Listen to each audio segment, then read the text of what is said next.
শ্ৰীমন্ত শংকৰদেৱ সংঘৰ দৰং জিলা শাখাৰ 55 সংখ্যক বাৰ্ষিক অধিৱেশন ভাগিৰ আজি লাইখুটা স্থাপন ইতিমধ্যে হৈ গ'ল।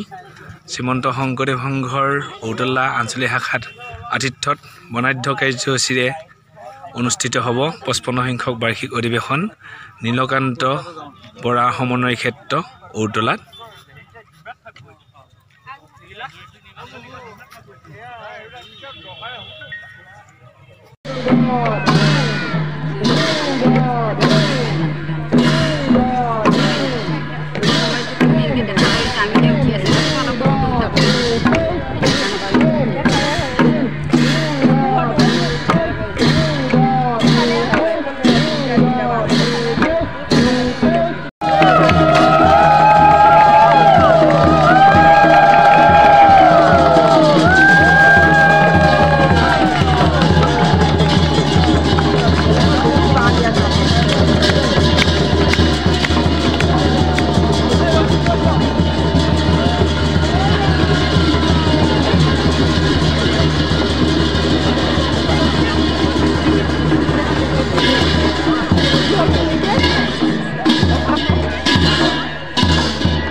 সব বস্তুত মই ব্যক্ত হৈ থাকি মই বস্তুবিলাক প্ৰকাশ কৰি আছো।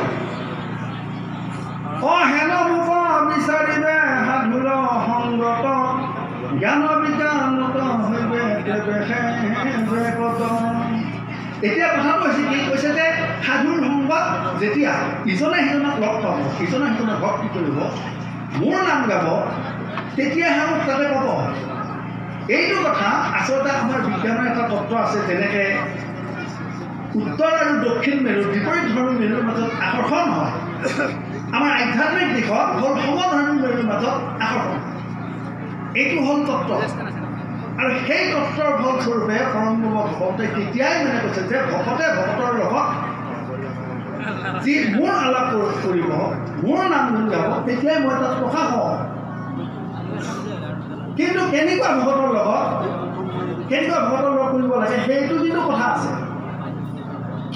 এই কৃষ্ণে সেয়া আত্মা বুলিয়া ধৰিবে যিটো ভকতে, তাহাক পৰম বান্ধৱ বুলিয়া মানিবে মনে সততে। সেনেকুৱা এজন ভকতৰ লগত যেনেকৈ বিদুৰে যদি চাই, বিদুৰে কাক বিচাৰি গৈছে? মৈত্ৰেয়ক বিচাৰি গৈছে। ভাগৱতৰ আৰম্ভণিতে কৈছে আপোনালোকে, বিদুৰেতো আমাক বিচাৰি অহা নাছিল, মৈত্ৰেয়ক বিচাৰি গৈছে। তাহাৰ সহিতে কৰিয়ে প্ৰকৃতি গঠিব কত সংগে, কৰিব আলাপ তেজীয়া সংতাপ হৰিগুণ গায় ৰংগে। সেনেকুৱা ভকতৰ সংগত থাকি নিজৰ সমস্ত ত্যাগ যেতিয়া ভকতৰ কথা। এতিয়া কথাটো চাওক, দুজন ভকতে লগ পালে কি কথা পাতে? খেতি বাতিৰ কথা পাতে নাপাতে, ভগৱানৰ কথা পাতে। সেইকাৰণে তাত ভগৱান প্ৰকাশ হয়। বস্তুটো সেইটো, তাৰমানে আমি যিটো ভাৱনা কৰি যিটো কথা আমি ভাবোঁ মনত বা কওঁ, সেই ভাৱনাৰে সেই বস্তুৰে ভগৱান আমাৰ অন্তৰত প্ৰকাশ হয়। এইটো ভগৱানৰ ধৰ্ম। আমি দুজন ভকতে যেতিয়া ভগৱানৰ কথা আলোচনা কৰি একেলগে বহি দুখ সুখ বাদ দি ভগৱানৰ কথা পাতিম, তাতে ভগৱন্তৰ প্ৰকাশ হয়। এই কৃষ্ণৰ চৰিত্ৰ পৰম পবিত্ৰ হেনয় মানিয়া মনে, তাহাকে কহিব তাহাকে মঠিব অন্যনে সৰ্বক্ষণে।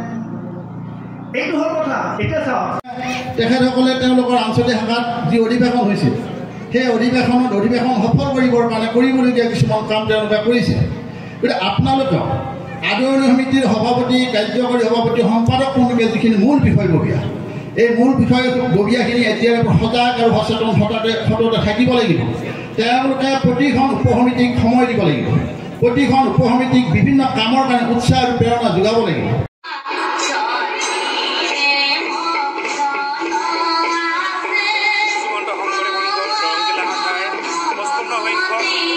অধিৱেশনৰ আজি লাইখুটা স্থাপনৰ মুকলি ৰাজহুৱা সভাৰ আয়োগৰে সুন্দৰভাৱে দৰ্শন কৰিছে আপোনালোকে